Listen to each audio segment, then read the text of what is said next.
দর্শক ভাইয়েরা আপনারা দেখতেছেন একটি ছেলে যাচ্ছিল, হঠাৎ করে একটি জঙ্গল থেকে একটি মেয়ে ডাকলো, বলতেছে এই এদিকে আসো, তুমি কি আমাকে চিনতে পারছো? ছেলেটি বলতেছে হ্যাঁ আমি আপনাকে চিনতে পারছি, আপনি সেই ভাবি না? সে যে মেয়েটি বলতেছে হ্যাঁ। তারপরে দেখুন সে কি করে, মেয়েটি কি করতেছে দেখুন। মেয়েটি একটা গামছা বিছাইতেছে মাটিতে, কি করার জন্য সে দেখুন।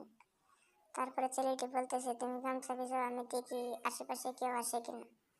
আসলে তো এক খবর আছে, একবারে বৃন্দাবন পাঠিয়ে দিবি। তারপরে ছেলেটি আশেপাশে দেখতেছে, সে ছেলেটি এদিক সেদিক দেখতেছে, দেখে বলতেছে এদিকে কত ময়দান, কত সাপ, এদিক দিয়ে তো মানুষ আনাগোনা করে, আসা যাওয়া করে। তারপরে দেখুন কি হয়, ছেলেটি বলতেছে এদিক দিয়ে মানুষ আসে যায়, সাইডে রাস্তা। মেয়েটি বলতেছে কিছু সমস্যা নাই, থাক তুমি আসো। তারপরে দেখুন মেয়েটির রাগে কি করে, মেয়েটি বলতেছে তুমি আসবে না, আমি চলে যাব। তারপরে দেখুন কি করে, মেয়েটি বলতেছে আমি অন্তরে চলে যাব। তারপরে মেয়েটি দেখুন বসে, ছেলেটি বলতেছে তুমি বসো, আমি দেখতেছি। এদিক সেদিক সে ছেলেটি দেখে দেখে বলতেছে এখানে কত ময়দান, এখানে যে কেউ এসে পড়ে কি করব। তারপরে বলতেছে আমরা একটু ভিতরে জায়গা চলো।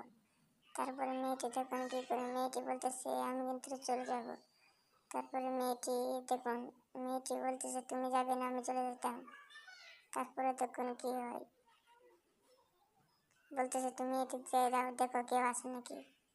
তারপরে মেয়েটি বলতেছে কেউ নাই এখানে, আসো আমার কাছে আসো। তারপরে ছেলেটি বলতেছে না, আমার গলা শুকিয়ে গেছে, কেউ যদি আসে তারপরে আমার সমস্যা হতে পারে। তারপরে দেখুন কি হয়, মেয়েটি বলতেছে যাও তুমি যাও গা, তোমাকে আমার দরকার পড়বে না। মেয়েটির আগে দেখুন কি করে, মেয়েটি বলতেছে যাও তুমি চলে যাও। ছেলেটি বলতেছে আসো একটু ভিতরে আসো। তারপরে দেখুন কি হয়, মেয়েটি বলতেছে তুমি যাও, তোমার দরকার নাই, তুমি চলে যাও।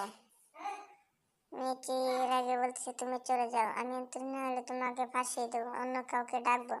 তারপরে দেখুন মেয়েটির আগে লাঠি বিছাইতেছে, লাঠি দিয়ে বলতেছে এখানে বাড়ি মারবো কিন্তু না গেলে। তারপরে ছেলেটি চলে যায়।